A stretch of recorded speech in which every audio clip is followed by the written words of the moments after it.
Buenas tardes, República Dominicana. Gracias de nuevo por estar con nosotros, como todos los días. Buen provecho para aquellos que tienen el privilegio ahora, en esta hora, ¿no verdad?, de tener los pies debajo de la mesa. Hoy vamos a tener un programa sumamente interesante, como todos los días lo tenemos aquí en la Hora de Consuelo. Vamos a estar hablando con Amadeo Peralta, penalista, abogado. Con él vamos a estar hablando lo que está aconteciendo en la justicia. Hay varios temas que están en el tapete, pero antes de entrar en la entrevista con Amadeo, vamos a subir un video que nos manda el buen amigo Roberto Herrera, que es el director de infraestructura escolar, porque han salido, él acaba de ser recién nombrado, y en la prensa han salido algunas situaciones que se dan con algunas escuelas que no están terminadas, inconclusas, otras que hay que construir.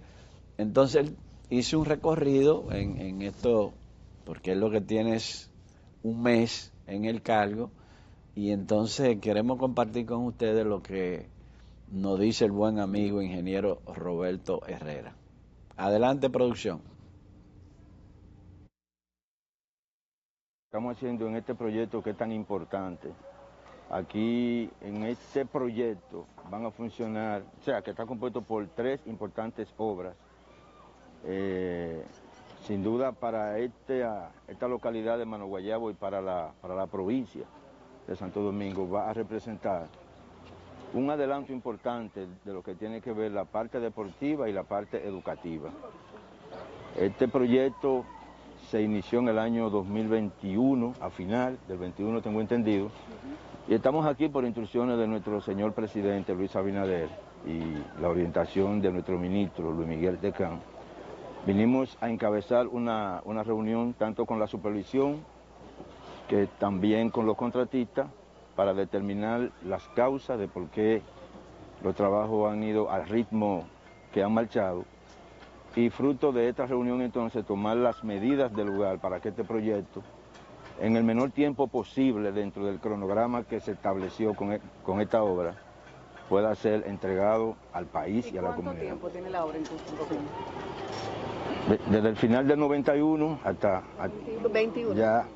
Del 21 hasta este momento, ya tenemos unos 3 años. Pero para que esta obra estaba pautada, que todavía puede ser alcanzable. Va a depender de aquí en adelante, de la gestión que encaminemos todos.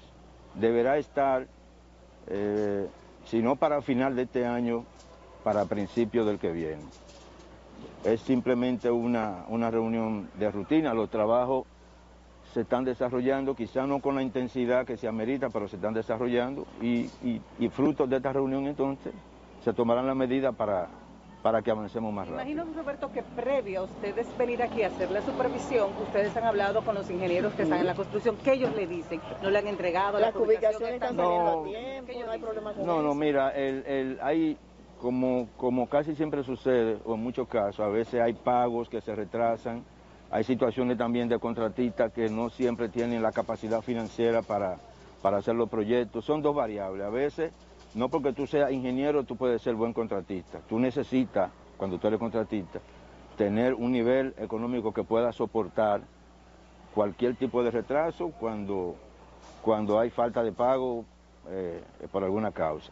Eso no exonera también la culpabilidad de que a veces hay instituciones que por una razón u otra y por la parte burocrática se tardan los pagos más de lo debido. ¿Y en este caso qué fue lo que pasó? ¿Qué le dicen ellos? En definitiva, y es el fruto de esta reunión, estamos aquí primero para reunirnos con los contratistas, acordar el próximo plan de trabajo y lograr que finalmente se pueda cumplir con el cronograma de la obra. ¿Cuántas aulas habrá? Bueno, esa información, Pedro, ¿tú la tienes? Bueno, la básica. Venga, don Pedro, cuéntenos. Es una visita. Bueno, ahí teníamos al ingeniero Roberto Herrera, que hizo un recorrido por la provincia de Santo Domingo, y en esta ocasión en Mano Guayabo, que es el municipio Santo Domingo Oeste. Por otro lado, las noticias internacional y nacional sigue siendo el tema migratorio. Vamos a hablar de ese tema un poquito con Amadeo, que conoce la ley migratoria, pero lo que nosotros siempre hemos pedido desde aquí es que sencillamente se cumpla con lo que establece la norma, que se cumpla la ley. Si yo sé, y todo el mundo sabe, que el país necesita mano de obra extranjera, pero eso no quiere decir que nosotros llenemos el país de mano de obra ilegales.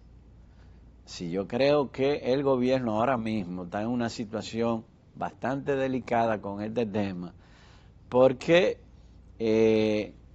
debemos de seguir con el trabajo de deportar los ilegales, sacarlos del país, pero también tenemos que cuidarnos, y esto es algo que yo vi después de la marcha que se hizo el domingo pasado, y es que vi algunas filmes, que eso no quiere decir que eso esté sucediendo en sentido general, pero sí vi algunas acciones de migrantes ilegales que tomaron una actitud de desafío, y bajo ningún criterio las autoridades pueden permitir que nadie lo desafíe, sobre todo el que está en una situación irregular. Así, eso no se puede permitir. Yo creo que aquí el tema no es sencillo, y yo he dicho que el presidente probablemente que más ha hecho a nivel internacional ha sido el presidente Luis Abinader. Eso está claro. Ahora, también hay que decir que ningún presidente dominicano, por lo menos en la era moderna, ha tenido una situación como la que se vive en Haití en estos momentos. Si es una situación difícil, porque usted tiene un vecino que el 94% del territorio está controlado por bandas. Entonces eso le deja poco espacio para la gente que no sea tratar de cruzar la frontera. Ahora, eso es ese es lo que ellos desean, pero ahora el trabajo nuestro es, como país soberano, es tratar de controlar la frontera y que eso no suceda. Pero hay que reconocer que el presidente Abinader ha heredado una situación sumamente difícil por un tema de gobernabilidad que nunca yo en mis años de vida había visto una situación como la que se presenta en Haití ahora. Entonces, eso también cuando se va a analizar el tema, también hay que poner ese ingrediente que sucedió, vamos a decir que a partir de la muerte del presidente Moisés, bueno, pues ha desencadenado que las bandas tomen el control. Pero no podemos perder de vista eso. Ahora, hay cosas sencillas que yo creo que se pueden hacer.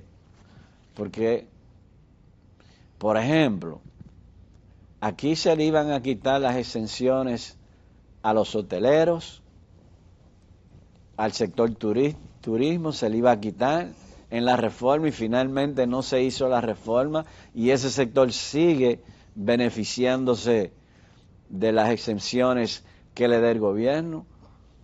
Entonces es muy fácil el gobierno exigirle a ellos, demandar de ellos que cumplan con la ley de trabajo.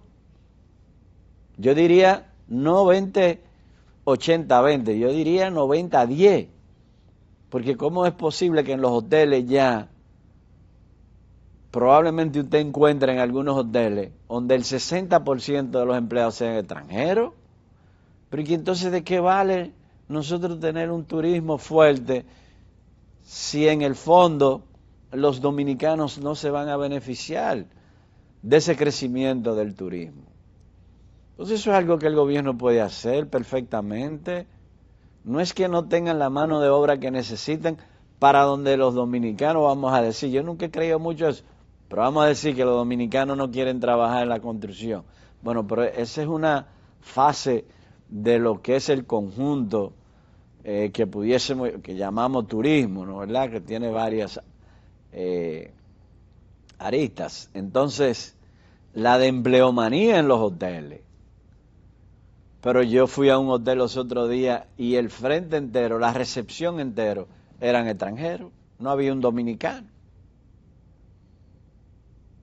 Entonces, eso son cosas sencillas, son sencillas. El sector se ha beneficiado bastante del pueblo dominicano en términos de facilidades. Además, la riqueza que producen, su gran mayoría se la llevan fuera. Tienen que invertir 1% aquí, pero el grueso se lo llevan. Entonces se van a llevar los beneficios. Pero también hay que dejarle hacer lo que ellos quieran en términos laboral.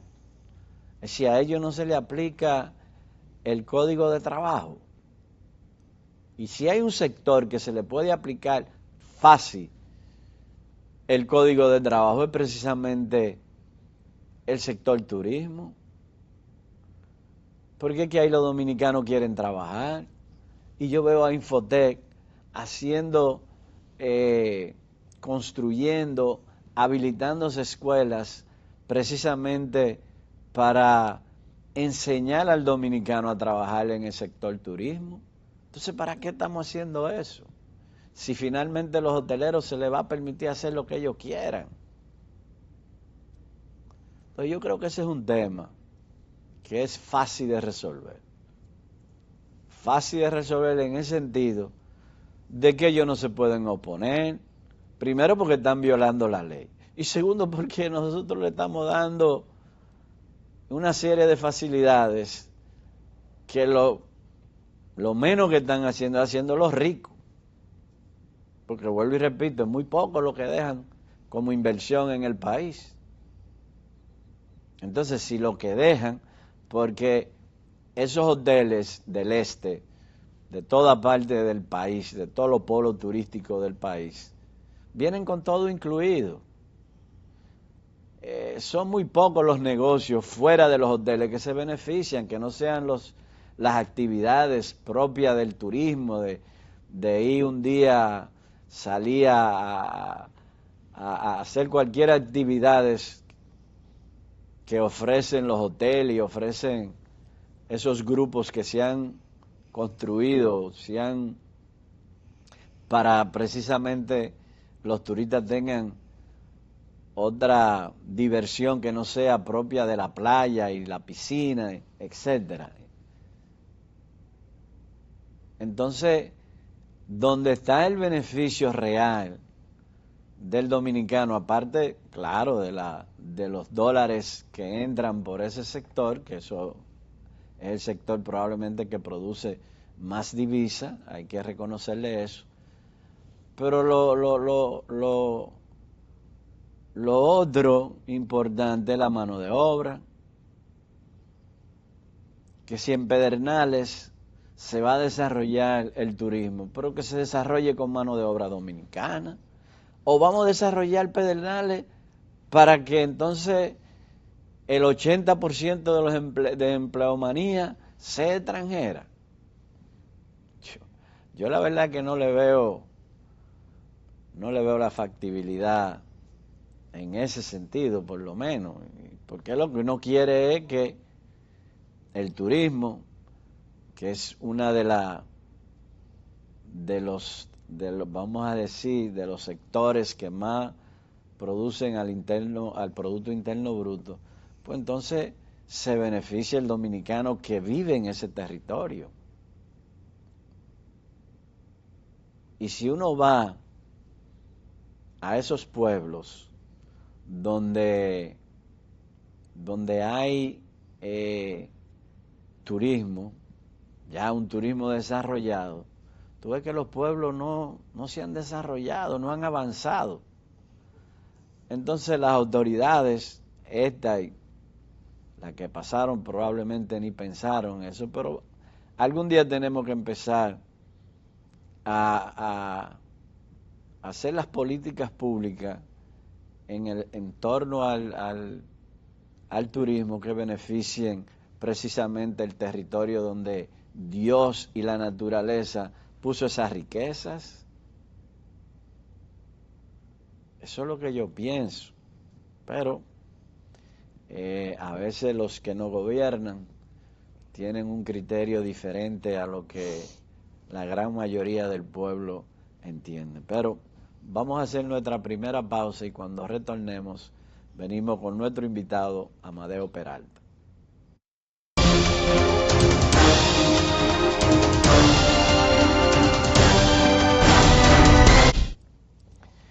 Gracias por continuar con nosotros. Bueno, como decíamos antes de la pausa, con nosotros el abogado Amadeo Peralta. Amadeo, bienvenido al programa. Agradecido por la invitación, al igual que había dicho ahorita, felicitar a todo el que haya logrado llegar a su casa y que tenga su comida segura. Sí, porque ya en estos tiempos, bueno, mucha gente come en su área de trabajo ya.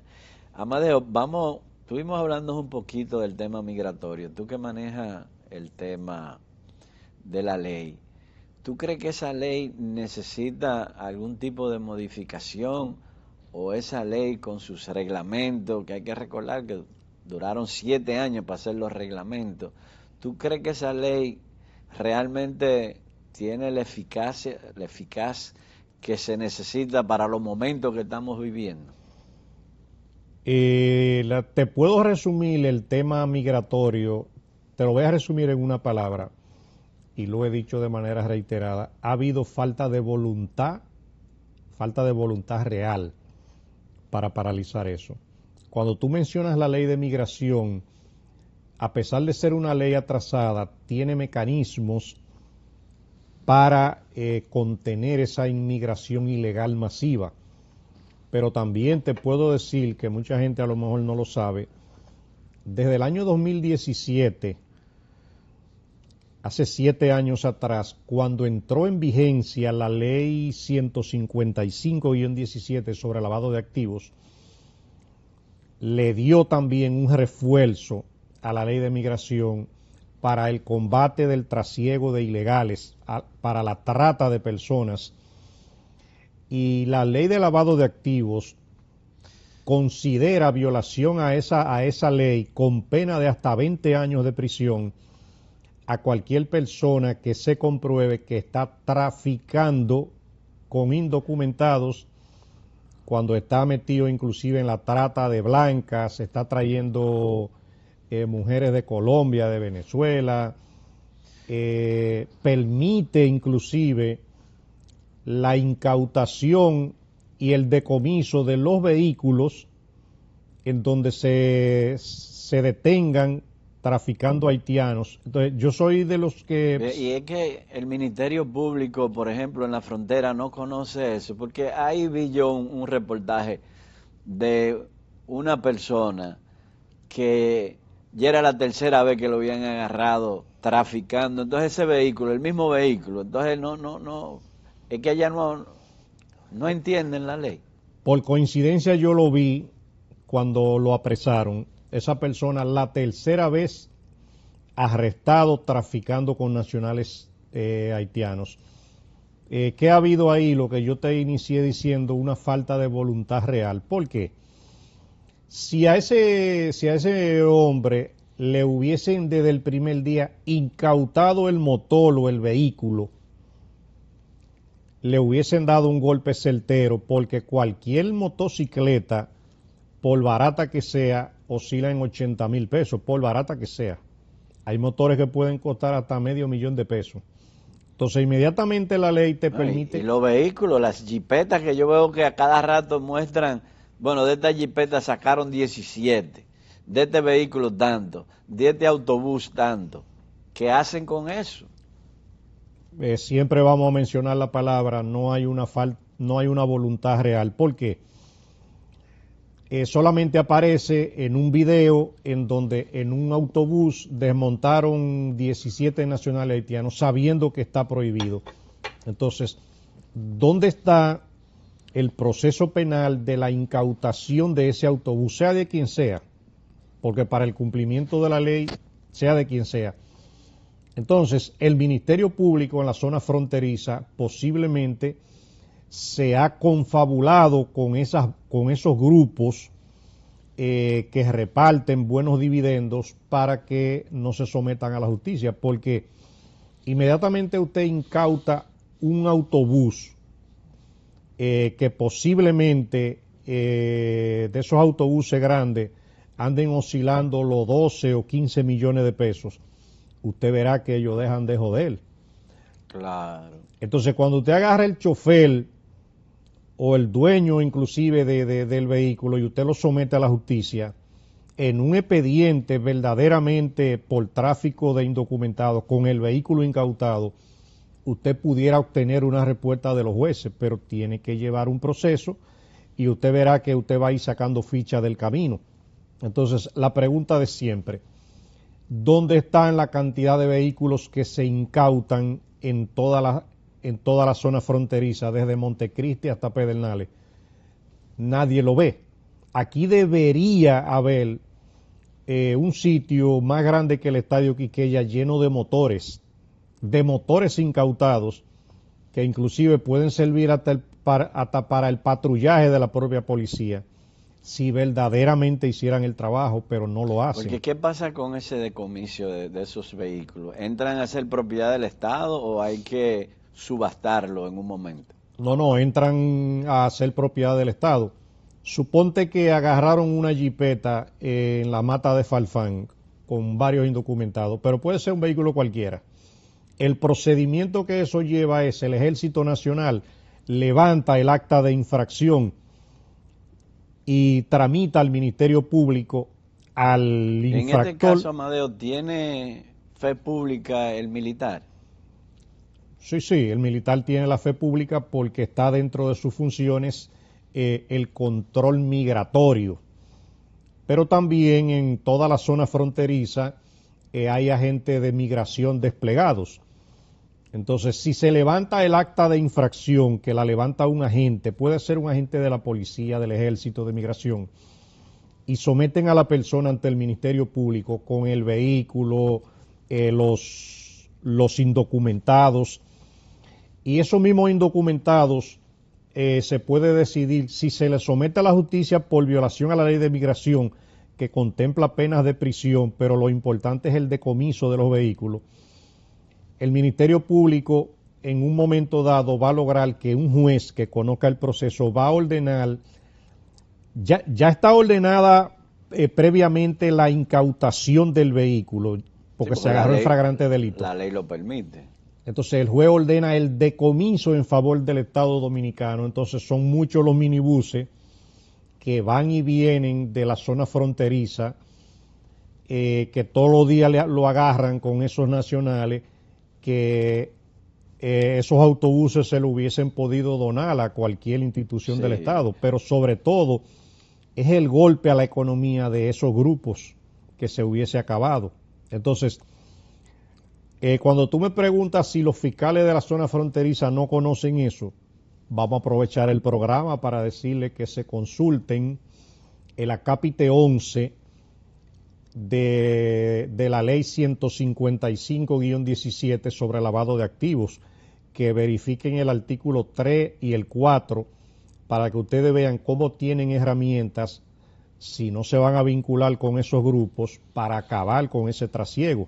Entonces, a veces también hay personas como tú y como yo que a veces no le convienen al sistema, porque saben que si a lo mejor nosotros estuviéramos en esos lugares, seguro que se va a acabar ese trasiego. Entonces,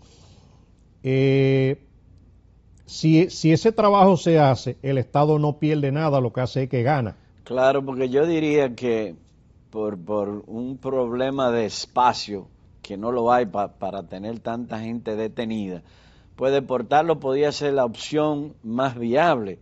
Pero a los que cometieron la infracción porque sin ellos probablemente no hubiesen entrado. A los que cometieron una infracción hay que imponerle las sanciones debidas. Ahí entra la pregunta repetitiva. ¿Cuántos sometimientos a la justicia hemos tenido en toda la zona No, fronteriza? yo nada más veo, sal de ahí, un video que hacen, salgan de ahí, y que yo no sé cómo es que caben en un carrito pequeño tanta gente. Eso es lo único que uno ve. Exacto. Pero uno se pregunta cuando la propia crónica, ¿no verdad?, dice que es la tercera vez que a ese ciudadano lo agarran, Lo detienen, lo agarran. haciendo lo mismo. Infraganti. Entonces no entiendo eso, porque eso son cositas tan fáciles como lo que decíamos ahorita de la ley de trabajo para los hoteleros. Es que son medidas que son sencillas de aplicar y que el gobierno tiene las herramientas para hacer que se cumplan. En este caso, en ambos casos, la ley, ¿no verdad? Pero en uno de los casos, una ley de exención, no una ley, es un acuerdo que le da cierta facilidad. Entonces, yo te estoy dando facilidad, bueno, pero entonces cuídame y cuida al obrero dominicano por encima del obrero extranjero o del trabajador extranjero.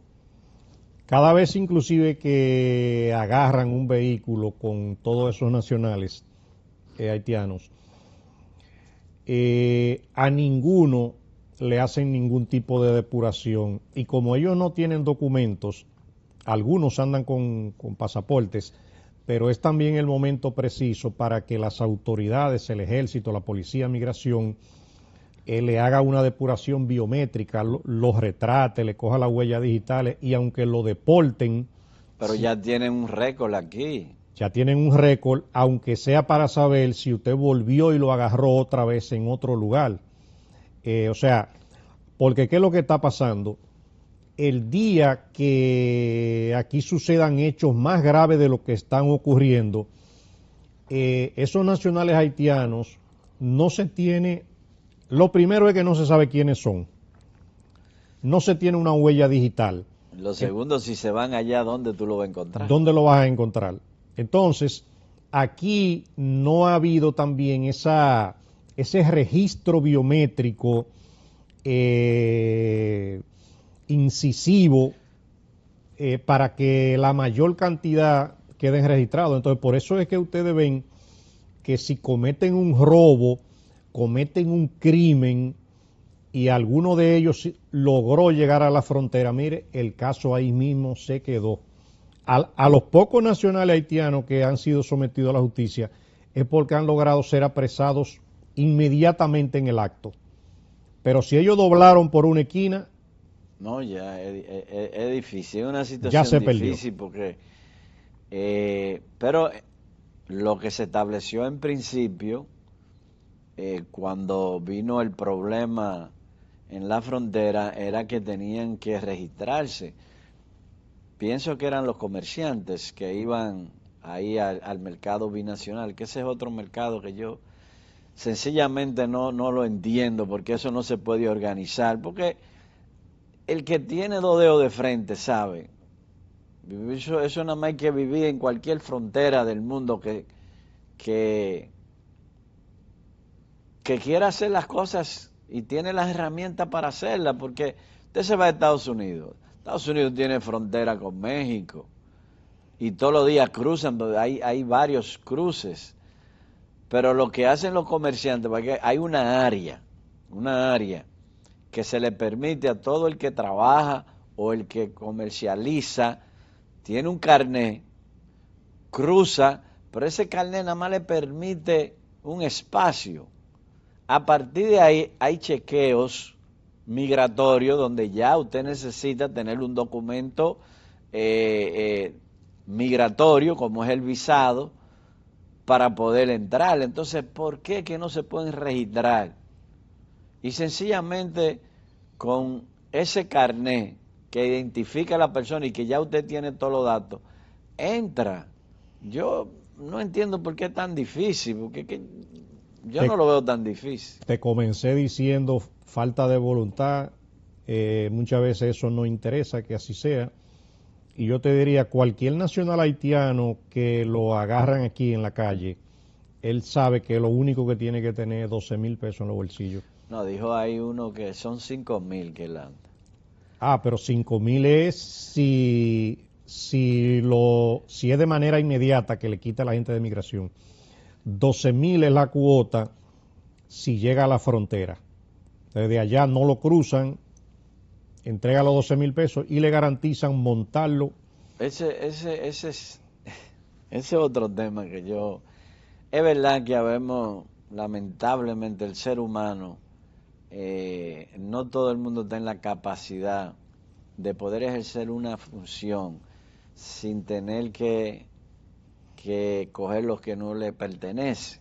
Siempre busca, no todo, porque hay sus excepciones, yo diría que la gran mayoría, pero hay aquellos, y son los que más ruido hacen, que siempre buscan la ventaja para, no importa que se le sube el suelo, pues ya un miembro del ejército que está en la frontera debe estar ganando más de 30,000 pesos, y lo que ganaban los otros días eran 14,000, pero no importa que se le haya duplicado. Si ellos ven la posibilidad de ganarse un par de mil pesos, lo hacen, y se le importa la patria por la cual ellos juraron cuando ingresaron al ejército. Pero además aquí, si usted se pone a ver las filas del ejército y de la policía, pero ahí hay muchísimos haitianos. Claro que sí. Pero muchísimos que han buscado la forma de tener documentos y lo ingresan sin siquiera depurarlo. Digo yo, porque es que tú lo ves que ni el español lo hablan bien.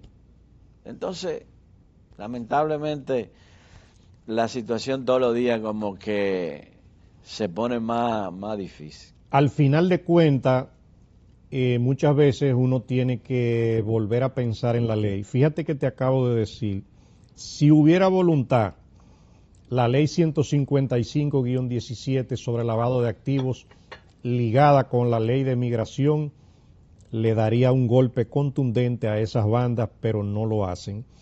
Aquí te voy a poner también otra pincelada que a lo mejor la mayoría de los policías tampoco lo saben. Esa ley de lavado de activos castiga con 20 años el trasiego internacional, por ejemplo, de vehículos robados. ¿Qué quiere decir eso? A una persona le roban un vehículo en República Dominicana y lo llevan a la frontera, intentan pasarlo y lo agarran en la frontera o lo agarran en Haití, pero luego se sabe quién fue que lo llevó y cómo se hizo. Y muchos policías que no manejan la ley a lo mejor someten a la persona por robo. No, el que lleva un vehículo a la frontera, un vehículo robado, tiene 20 años de prisión. Con intención de cruzar la frontera. Con la intención de cruzarlo, porque lo primero es que ya el vehículo se lo robaron. Se lo robaron a lo mejor en la capital. Sí. Pero si llegó a la frontera, tú tienes 20 años de prisión, pero tienes que saber aplicar la ley. Y la aplicación de la ley inicia primero en manos de los policías y luego en manos del Ministerio Público, que también tiene muchas deficiencias. Bueno, Amadeo, hay un tema que yo quiero tratar contigo antes que lleguemos al final del programa, y es el tema del Código Penal, que ahora mismo está en el Congreso y que tiene tantos años, pues dando vuelta por las 3 causales, que algunos dicen que 2 de ellas o las 3 están bajo la sombrilla de la Constitución, pero la verdad es que no se ha podido lograr. Es un tema complicado, muchos intereses de la sociedad en diferentes aspectos, uno apoyando una cosa, el otro apoyando otra. Yo no sé por qué, no soy abogado, pero no escucho a veces a algunos abogados, y yo creo que es como lo más sensato, es evacuar esa ley por lo positivo, por las bondades que tiene, y hacer una ley especial para lo otro. Eso no es posible. Mira, el tema del Código Penal que una vez lo aprobaron en el 2014, que lo anularon porque no estuvo bien hecho y ahora intenta. Yo le digo al pueblo dominicano, al pueblo dominicano lo han cogido de pendejo de manera permanente, porque han querido coger de excusa el tema de las 3 causales del aborto.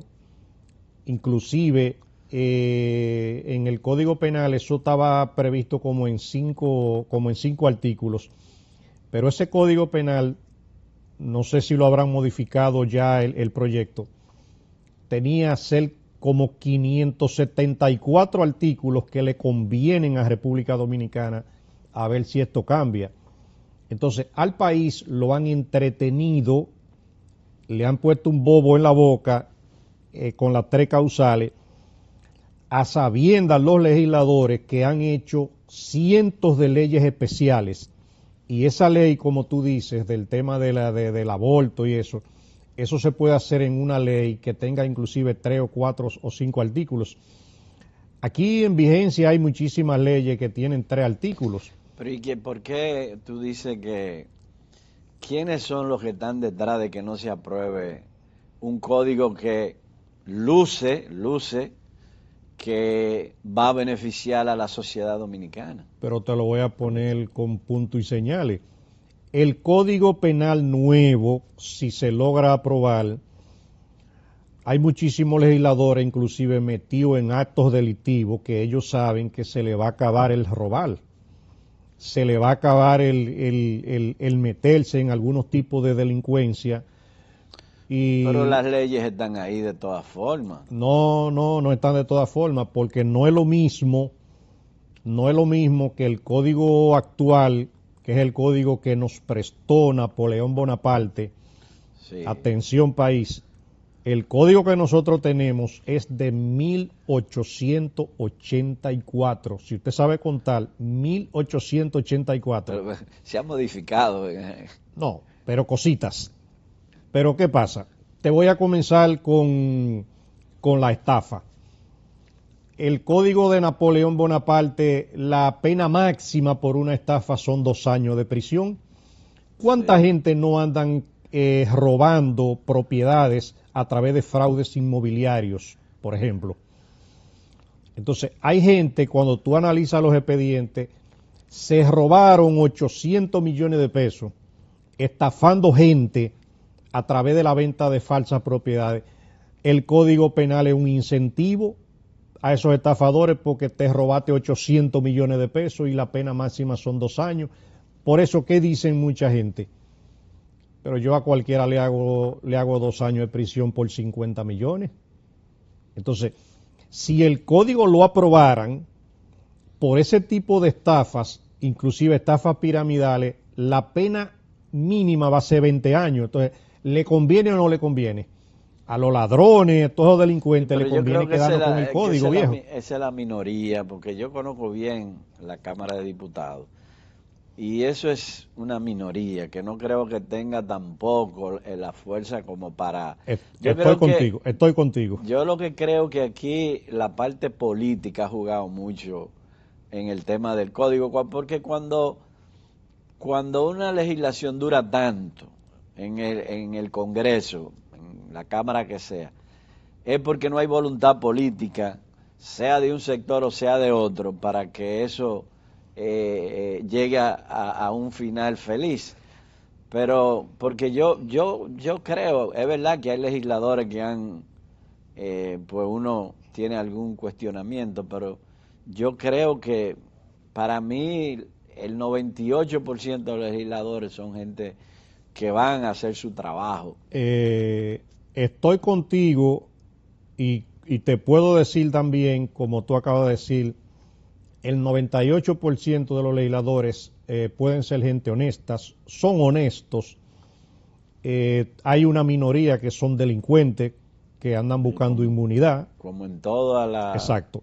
El oficio. Ciertamente corroboro contigo cuando tú hablas de la parte política donde no ha habido voluntad. Y mira qué pasa.